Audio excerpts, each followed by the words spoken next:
Good morning, everybody. Thanks very much for being here today. My name is Pierre-Alix Lloret-Bavai. I set up the 2-Tonnes workshop.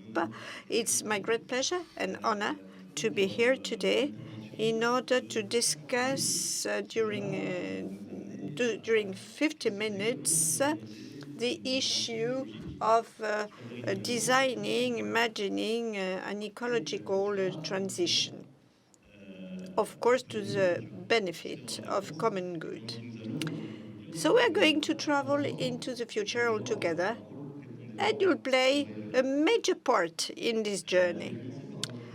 Let me get started.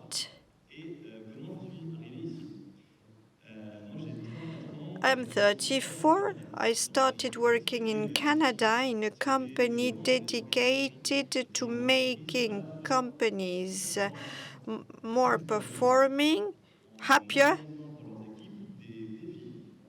by organizing challenges in order to connect them back to their values and to have them more aligned with their values. It was really human-centered, and I had the opportunity to meet many tycoons and to do a lot to climb up mountains with entrepreneurs, to sail on the seas. Not much relationship or link, rather, not much link with ecology, but quite a lot of connections with human beings' transformation.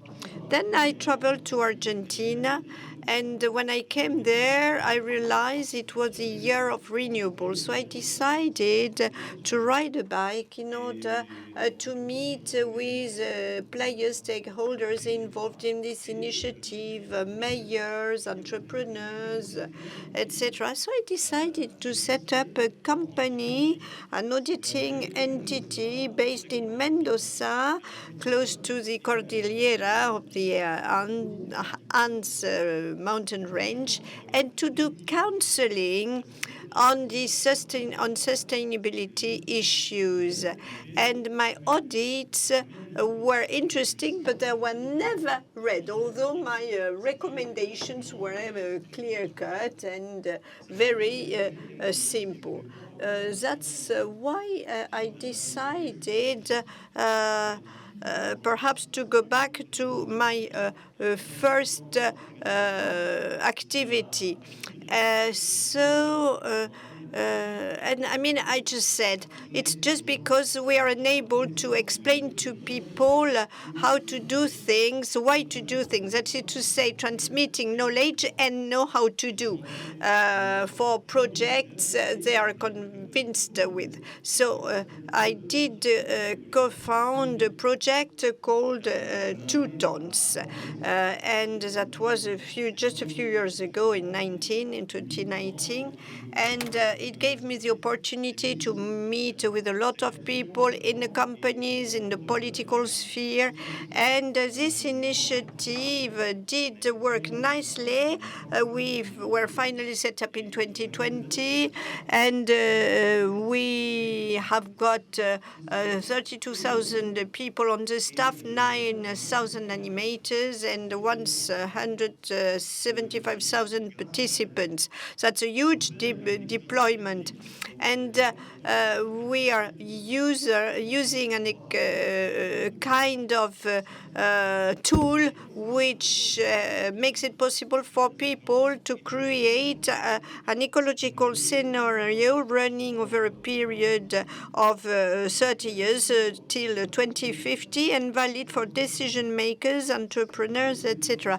This type of workshop is deployed as largely as possible, making possible for people for attendees to get trained in a matter over several hours. And thanks to these 9,000 coaches or animators or leaders I just mentioned, we have already trained nearly 200,000 people.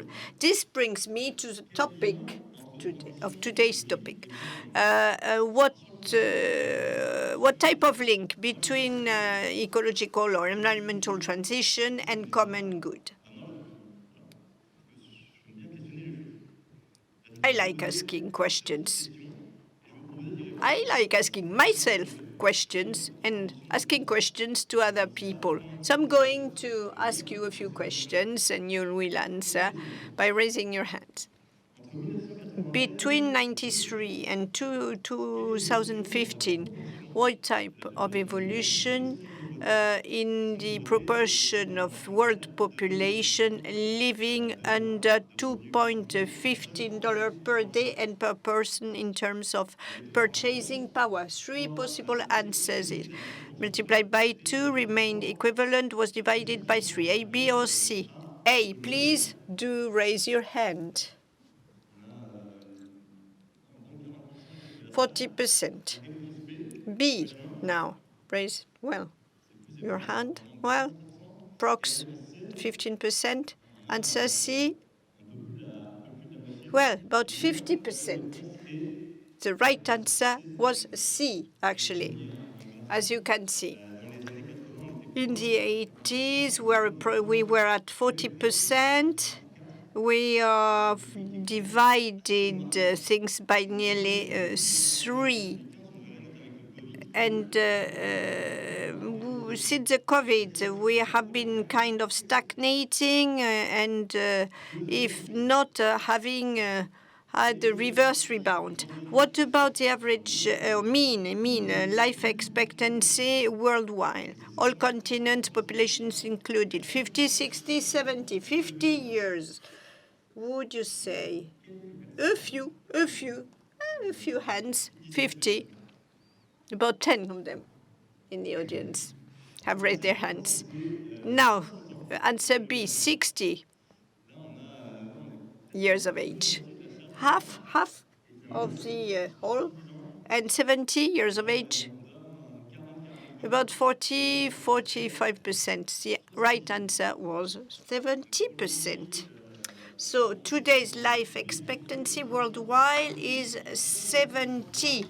Well, this figure in itself doesn't really mean much. Here we have, on this graph, you have got the evolution of life expectancy. First thing, this increase is huge.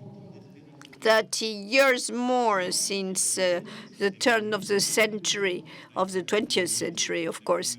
And it happened everywhere on Mother Earth. Not at the same pace, but it did take place everywhere. Now, if I were to stop my lecture at this stage, what would be your feedback? How would you feel, let's say? Well, all fine. Great. Well, it's fine. Better life expectancy. It's better than being slapped on your face. People live longer. They are less poor. Fantastic. Great. So mankind is feeling so much better. That's great. But why is it feeling so much better? Why is it faring that better? Well, what did happen in the midst of the 19th century, which made all these evolutions or possible, or this progress possible? Well, industrial revolution, access to more energies, oil, gas, which helped to have higher GDP, which helped to build schools, hospitals, and the like. So we developed a model improving people's lives. So we could say, thank you, because thanks to these economic players, yourself, you in the whole, and my predecessors, etc., that things are doing well. So why should we change anything? So common good could mean let's go on. Let's go on the same way. Let's travel the same path. But there is a small hitch. The environmental or ecological costs, and there are several of them. We've got climate change, And we know the reason for this problem, and we know about the possible and pending disasters in the future. We have scarcity of natural resources and endangered species, animals, plants, etc. And when talking of environmental transition, we must be very clear concerning the current challenges. We have got limitations due to our planet, and if we there are 9 of them. Stockholm Institute did identify them. But should we go back? Should we sacrifice it all for the sake of environment? What about the answer to give to this question? Did you ever hear the donut theory developed by an English theoretician? You can see the donut. The social spectrum inside, and the ecological, environmental elements outside. So we have to envisage transformations in order to travel fairly, nicely, smoothly through this transition period. So it helps to better understand what the stakes are, and to come nearer the common good notion or tenet. So when the point is to abide by 17 social KPIs indicators and 9 environmental indicators or KPI, the resulting donut is kind of complex, a bit tough, let's say, and it becomes very difficult to monitor decisions which are fully relevant. But there is kind of linchpin in all that. That's climate. We know it all about climate. We have thorough scientific knowledge and a lot of certainties. We know where we are heading to and for. And on top of that, it's a crucial central topic impacting all the other challenges. And another point is that we can quantify this climate change thanks to the measurement of carbon footprint, thus giving information on the impact of a country on what's going to happen next. And one of the latest reports delivered by the specific Commission on Climate Change has clearly shown that in order to avoid a disaster, we have to reduce, to limit GHG, and and we have to turn to 2 tons CO2 by 2050. This is a target as defined by the IPCC and this panel on climate change. And what about the result in France of the range of magnitude 10 tons per year per citizen? So we have to divide it by 5 in 26 years before 2050. The human being is at 7.50. Some people say we are good pupils, but for all that, we are far above average. So huge challenge for us. We have to divide this footprint by 5. How to identify levers in order to act in this respect? If you look at the distribution of carbon footprint production, you can see that transport account for 1/4, food another 1/4, and due to meat, then housing.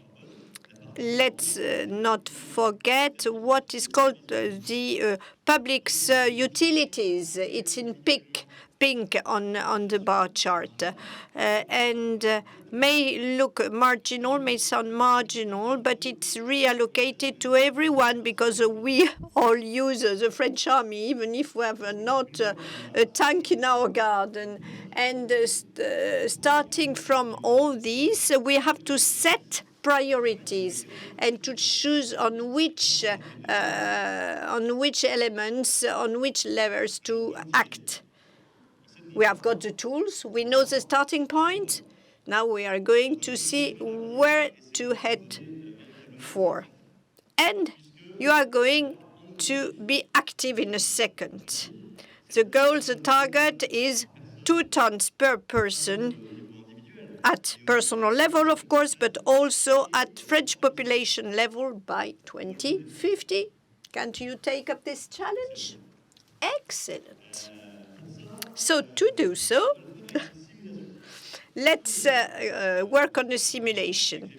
In full transparency, I must explain that we have set up a simulator based on some reference reports, and I've been fiddling with this device in order to help people make a choice and build a trajectory, a path. Well, we are many in the hall, so we are going to define some rules. So first rule, limited budget. Second rule, imposed quantification, imposed by me, of course. And there'll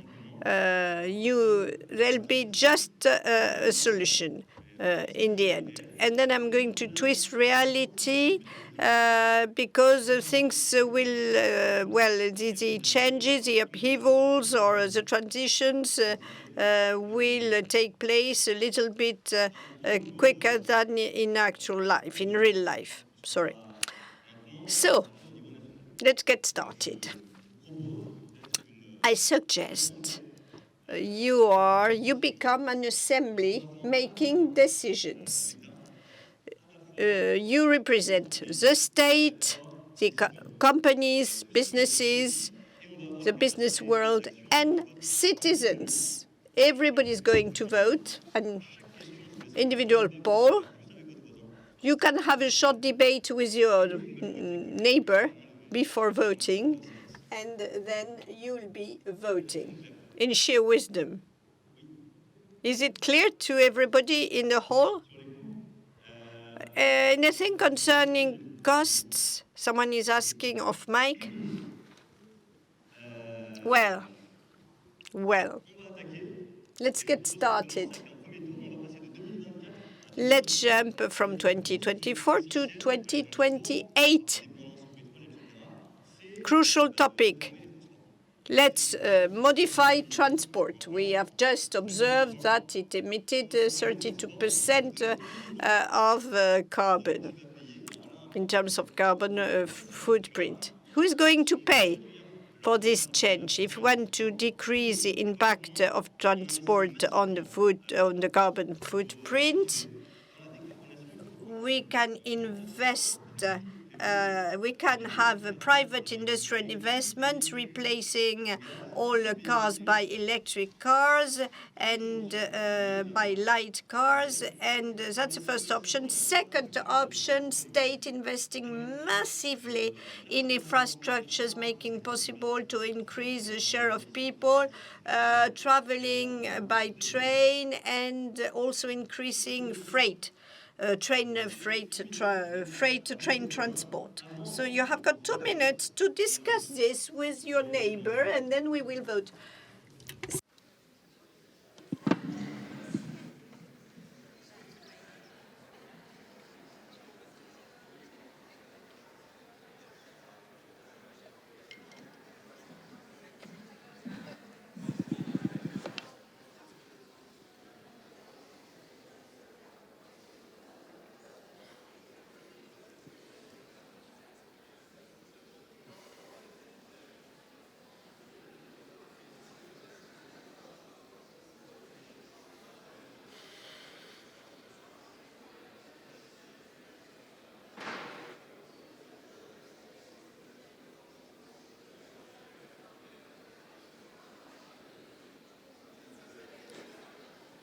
Encore 10 secondes. Another 10 seconds.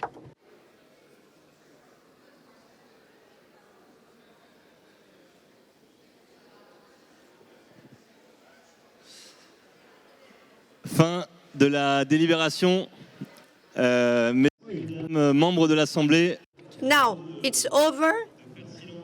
Please, please be silent. We are going to, vote is going to get started. Raise your hands if you have chosen solution number 1, option number 1. Très bien. On a moins de la moitié. On va voir si ça... Less than 50%. Now, option 2. Oh, well, option 2 is a winner. I'd like to know if someone can tell me why he or she chose this option, the option he or she chose. Why? Because it's more efficient from an environmental viewpoint, or because it sounds to be better from a social viewpoint. You chose option 1 because you think that the state cannot afford anything. Another person taking the floor. Local trains are empty. Local are trained because they don't reach the right appropriate destinations. Your reasoning is a Parisian reasoning. Well, we'll see that in a second. Thanks for your taking the floor. Well, you mentioned an economic factor. The state cannot afford the second option. Although we did choose this first solution, this second solution.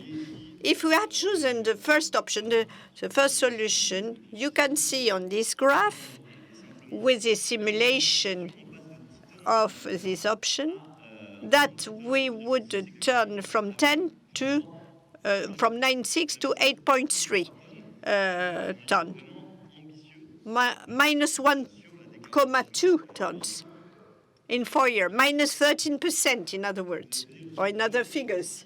By choosing option 2, here is a result, only minus 8% from 1.2 to 0.7 in 4 years' time.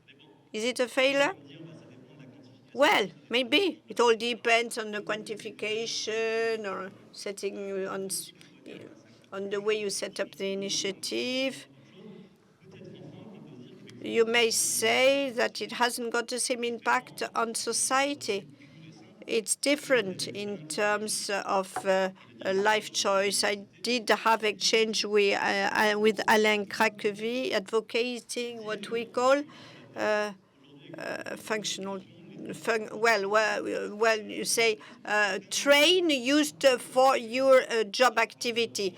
At the moment, car used for professional activity is being partially financed. It sounds silly, but this is the case, and this is the current societal choice. So we could go for the other solution. Now, we are in 2028. New challenge cropping up. What about the overall economic model for France? How to create new jobs, how to have a viable economy, types of economy. So 2 options again. Let's reindustrialize,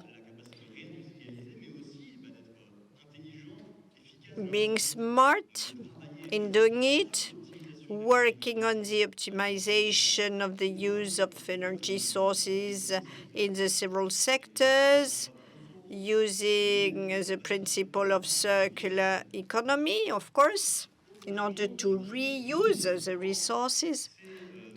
Another option. Let's go on developing the tertiary sector. Let's try and help them to save more energy. Let's have smarter buildings in terms of energy. Let's invest in energy efficacy, or rather efficiency, and let's help the countries, the exporting countries, to decarbonate their production by investing in the producing countries. Let's help these countries, the Chinese people, and Chinese industries to decarbonate. We will by investing in these industries in these countries. So you can discuss both options with the person sitting next to you, and we will see in a minute what's going on.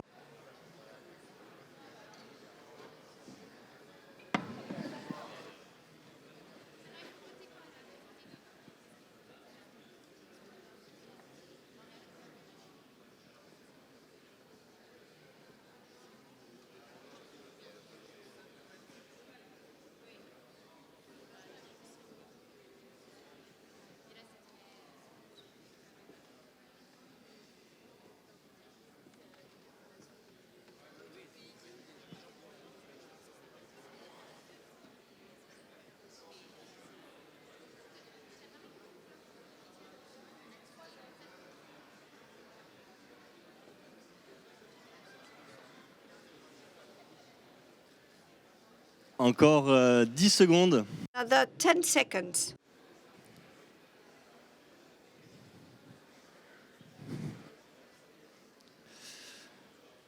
Et j'annonce la fin de la délibération. Je demande à l'Assemblée de revenir au silence, s'il vous plaît. C'est assez impressionnant, je vous avoue, parce que... It's impressive, actually. You are hard-working. Fine. So, results. But before, let's vote. Who is in favor of option 1? On a quelque chose de... A priori, une bonne moitié minimum. Half, I would say. Who is in favor of option 2?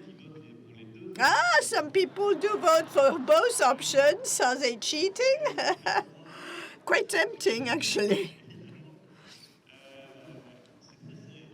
Ah, it's a tight vote.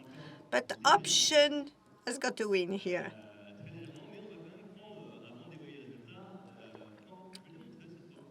Let me show you the results. Then you can react, of course.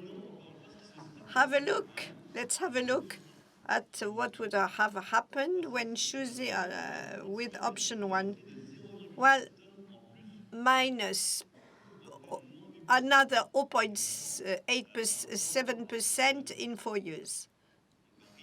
So, was sustained decrease, but not as high as with option 2, the one you chose. Minus 0.6 tons in 4 years. That is minus 7%. Why?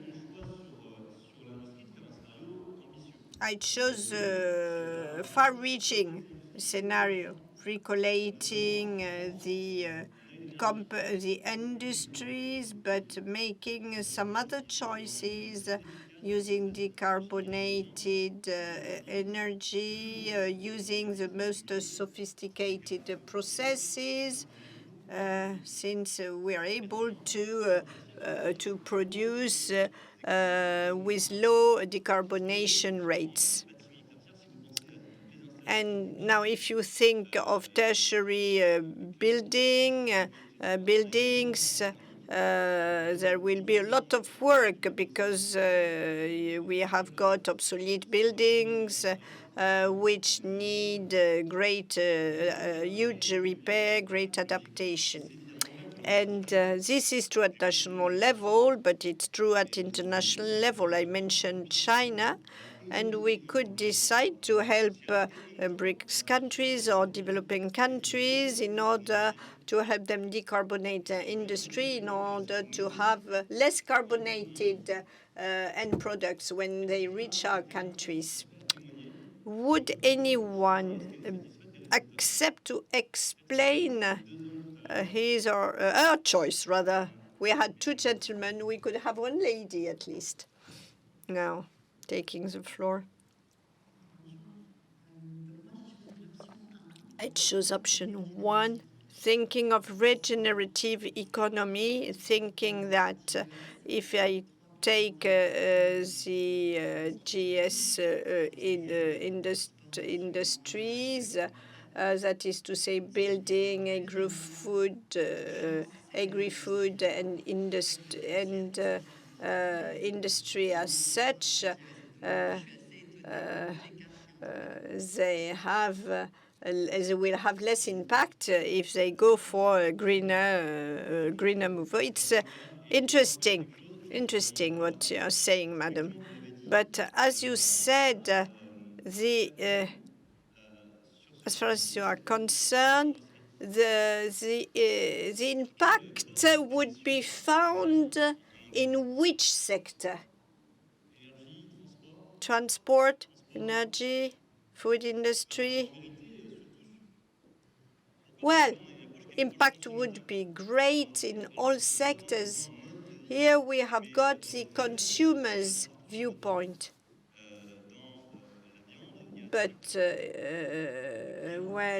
if we take the meat sector, for example, it's not only food but the food sector which is impacted, but also the transport industry, because there'll be less trucks, and the housing sector will be impacted too.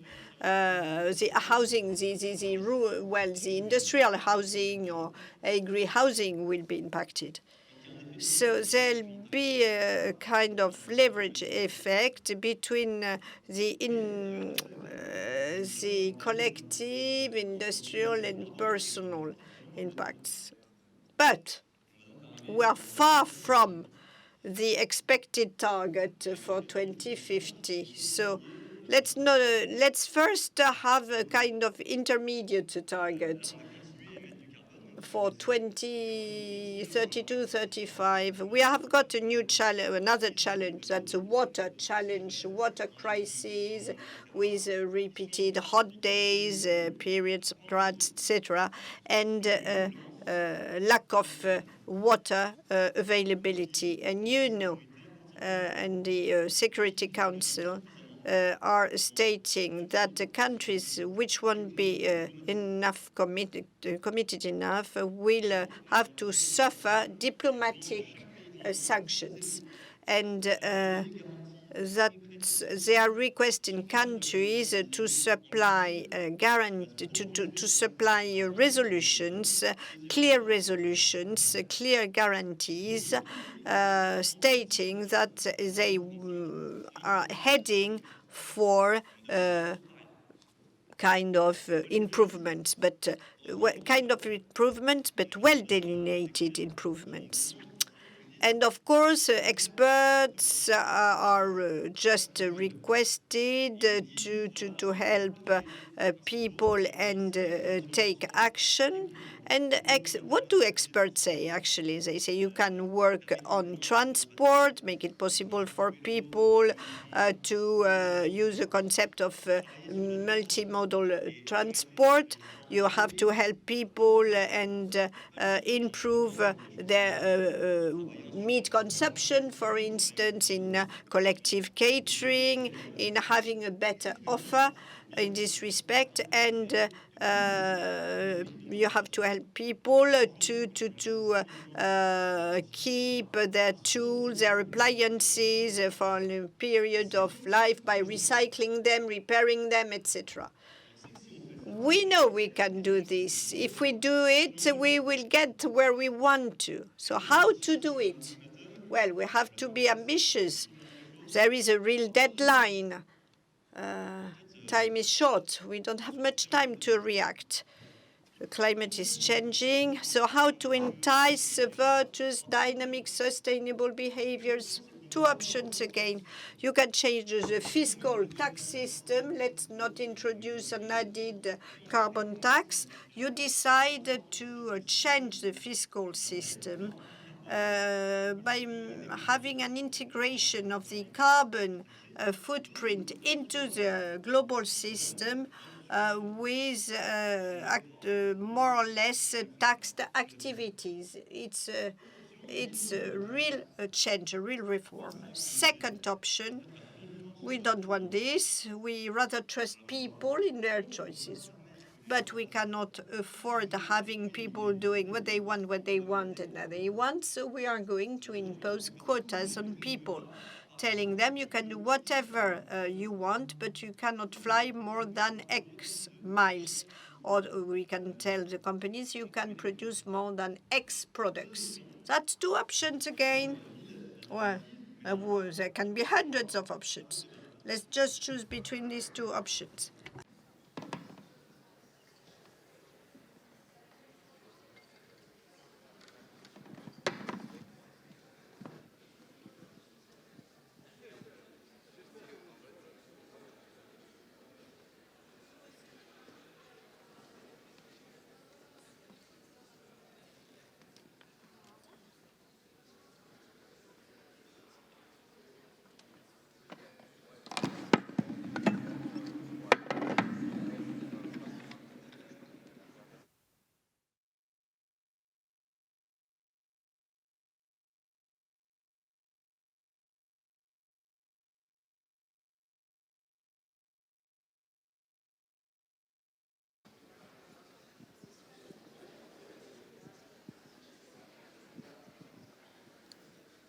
Encore 10 secondes.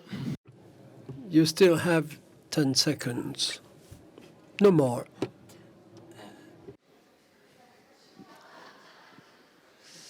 Et fin de la délibération.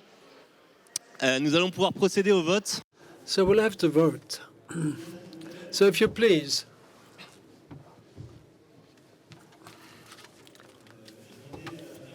This is a very interesting but agitated meeting for France. I'd like you to be silent, quiet, please.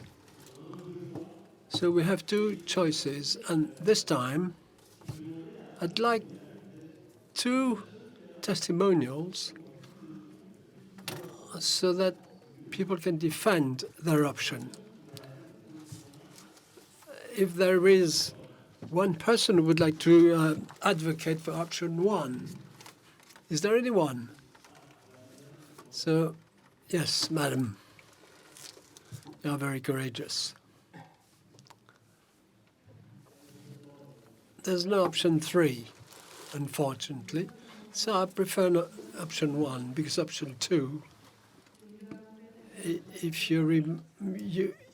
we have the carbon quotas, and we know that they can be exchanges, but that doesn't seem to be a very efficient option, because you can sell these quotas, whereas if you tax at the source, it will be more effective than this option. So I would like the regulation to take place at the source. So this is option one, and it's a basic. Yes, we saw that we can implement quotas that can be purchased, but then there can be models in which everyone have the same quotas. But you are right. And we have an advocate for option two who would like to have the floor? Yes, sir. Well, morning. I took it as physical quotas and not exchangeable quotas. Otherwise, I would have done differently. But I think option two is more equalitarian, more than the other option. So in terms of distribution of wealth, the tax, again, I thought it was a flat tax, but that seems to be very unfair for those who are very wealthy and the others. And I think it was better distributed and would distribute the efforts better. Yes, that's a very good point, because a colleague of mine told me there's a very equitable option, and the other one is quite fair as well. But there's a real debate here. It's not only a carbon debate, but it's also a matter of choice for the society as a whole. So we'll have a vote now. For those who opted for option 1, could they raise their hands? And then, that seems to be the majority. What about option 2? Raise your hands. That's very tight. Again, it's option 1 which is winning, and option 1. So we're going to reform the tax system, and then we know the results because we saw the levers on which we can work, and these are the results. In 2035, we are reducing quite dramatically because the tax has been implemented and the system is reformed very quickly. There's an acceleration to the bottom because we get under the 5 tons. So we have reached a target that has been set by the United Nations, but again, we are above the 2 tons. And we still have to reduce by 3 tons if we want to come to the target of 2 tons. Again, what we've done, we have launched a dynamic which should be sustainable, to have more actions and more means to support more actions in the future, and will remain on that for the simulation. Then the continuation cannot be done now, but you can imagine it. You can figure it out. But then we have a lot of time to develop these actions later on. But what we can say is that we have a glimpse of the ecological challenge, and we can see the reductions that can be obtained with this collectively, with this. Now, what about the situation where we come back to Earth and we try to draw the lessons from what has been learned? Now, first of all, I'd like to thank you because we had a very democratic effort in which nobody has been fighting against each other, and I'd like to thank you for that because that's something that has to be said. And first, we can still debate, and we can still disagree, and we can still make decisions together. That's the first learning, first lesson. But secondly, I also betrayed you a little bit because I was very disappointed when I said we would stop at 2035. But then what I said was a little bit biased because if an industrialist from the car manufacturing industry had seen this, he would not be too pleased. And honestly, this is a very simple simulations to see the orders of magnitudes. But these are caricatural choices as well. And there was not a lot of creativity in all this, and then it's very limited. So you had to choose between 2 options, but some of you wanted to have both options. And we didn't go till 2050. But that's a pity, because there we had a trajectory which was fairly linear at the start. But still, when we talk about the climate, the main topic is not to reach 2 tons by 2050, but it's the total quantity of gas emitted that can be reduced over time. This is the carbon budget, which is accumulating in the atmosphere, which is creating the green gas effects, emissions. So if we suddenly come to 2 tons, you have lost. So this is the what you have to see is under the curve, which is we're very ambitious at the start. We are working with a number of levers because we want to smooth the efforts afterwards. You were not allowed to do that. So I'm very sorry for that. But that was for the good of the simulation. Second learning is that you have to act with ambition if you want to succeed. And this is done not on one sector only.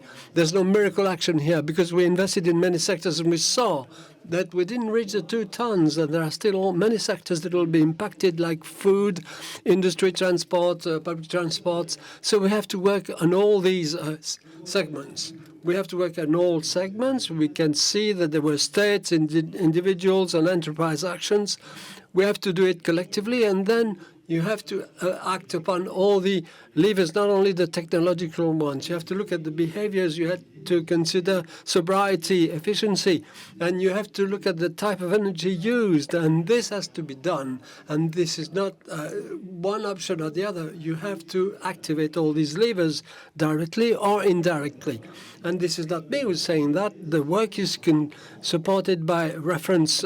A number of references. It's not a fictitious scenario. It remains realistic and planning, ecological planning, as Mr. Payon said this morning, and they work in this particular direction. It's true for ADEME, and it's true for many institutions as well, working on this. Something else that I would like to say. At the start, I talked about social issues, biodiversity, and then we focused only on the carbon footprint. So I lied to you, but then we suddenly looked at all these issues and we were targeting the common good only. But there's also the carbon footprint curve, which is not very sexy. So if you no longer look at the results, you can, by 2035, after all the efforts, what about the impact for France? First, if you look at the ecological level or environmental level, there were many benefits.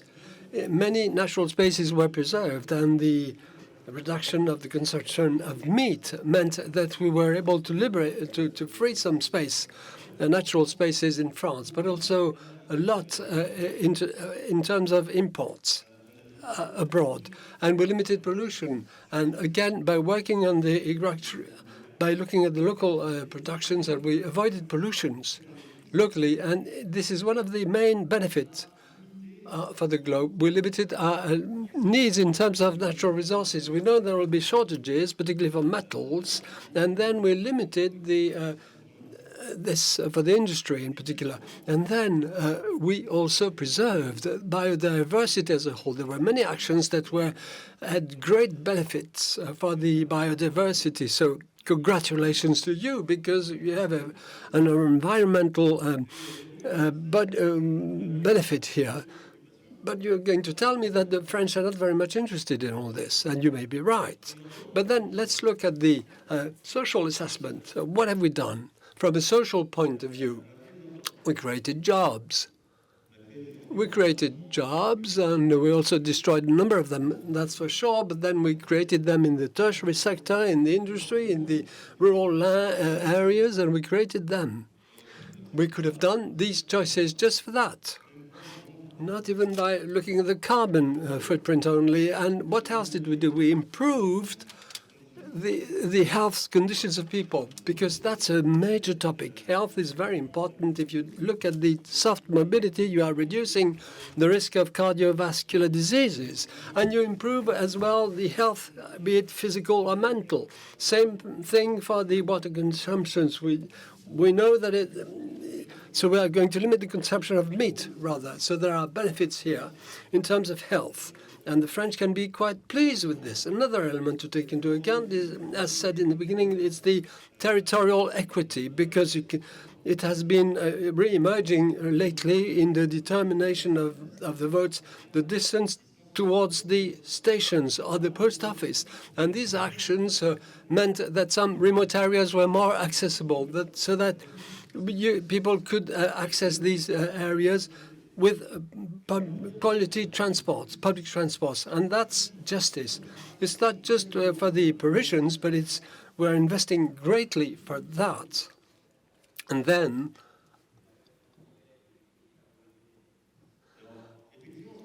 if you look at the carbon footprint, in my scenario, the individual car meant that we would reduce more. And this is why I'm going to do this debriefing, because it depends a lot on the time scale that you are looking at. Because if you invest greatly in the individual electric car, and then when you're later you said to yourself that you're going to change your mind, it's not going to work. And then last point, we worked on sovereignty by relocating, and there are many benefits to take into account because of that. So I'm not going to do that because I haven't got the time to do it. But something else which I didn't allow you to do was to work on onboarding people, federating people. I didn't allow you to do that, but we looked at the technical actions. But then we know that you must to have bring people on board to get the budgets and the funding. If you do, people against the actors in society are not going to be followed. So I didn't give you any actions about education, pedagogy, or awareness raising, and that's the weakness. And if we had done that, we would have got more budgets and we would have been more ambitious. And like to end within 3 minutes. I'd like to give you a concluding remarks and some key messages to take away. I'd like to thank you first because it was very great for me. It was great for me to talk to you. I hope you liked it too. And I'd like to come back to the title of this particular summit. Who's going to pay? Because I've got my reservations on which this is formulated, actually. Why? Because there's one question you can ask regarding the environmental challenge here. Is it very ambitious? I think it's a very ambitious challenge. It is not. Well, you know that many people are quite skeptical about the reality of this change and whether we would be able to succeed here or not. People do not believe that. So if you do not believe, you cannot act. We can see that there's a very major challenge. We need investments that are huge, but it will not be sufficient because it's not a matter of doing things by investing. You have to do things in depth. You have to really tackle the subject in depth. Is it a constraint or not? Well, it's a series of constraints, that's what you can say. And it's really something we cannot do because it means that we have to reduce in all areas, yes and no, because we still have some choice space. We are still mastering our destiny, and this mountain can be climbed in one way or another. We can see that there are trajectories here for society to reach some targets. And what should we do? Yes, we should do a lot of everything, but there are many ways of doing it. And the transition model, which is French or Chinese or American way, is not going to be the same way. And that's for good, because we have a lot of space for liberty. That's true for the companies, for the state, and it's true for the individuals as well. We shouldn't have the same mode of life, all of us. What about the investment cost? That's the third point. Who's going to pay? Is it just a matter of costs? Yes, I know it's more complex than that, but when you formulate it, you can see it as a cost or an investment. What about paying for the digital transformation?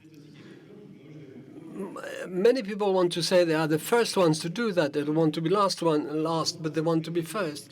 We're talking about the AI. Who's going to pay for the artificial intelligence? Who's going to pay? I haven't heard anybody talk about that because I want to invest in this because then it's going to be profitable. We're going to lose jobs. But it's also going to happen and it's positive.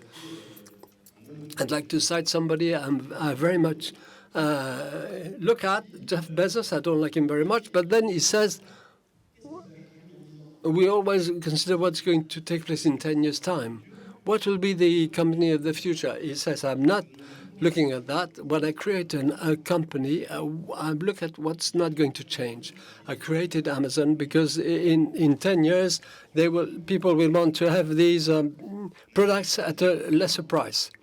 But we know that in 10 times the environmental issues and social issues, they will be at the very core of the agenda more than ever. So there you can invest, and you have to invest now in order to really master our destiny and draw all the benefits in a very proactive manner and not subject to it.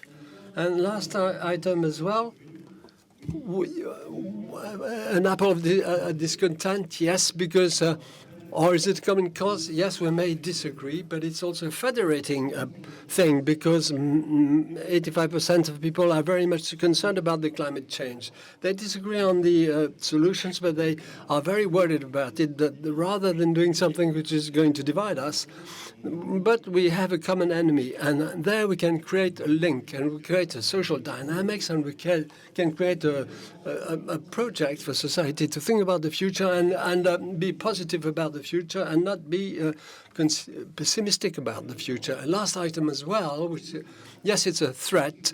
It's also an opportunity in the same way, because if we can federate, it's not just meeting the need, but trying to make sure that we can change things for a better world. Yes, we will have a better social conditions, but there are things that are linked to the happiness and the satisfaction and the mental health, and this is an area we can create some more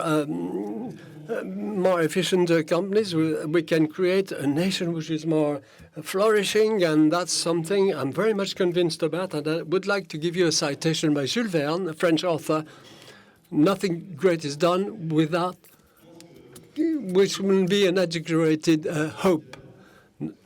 As a leader, I think we should have this particular expectation for the future. Nothing can be done if we do not have a very great ambition. You have to be ambitious in what we are doing. We shouldn't be cynical or fatalistic. We have our own destiny. We have a challenge to meet. Let us hope. Let us work. Make sure that we will really be winners. And I'm quite convinced that if we think in this particular direction, we'll be virtuous for everybody. And it'll be my last word. Thank you to you all.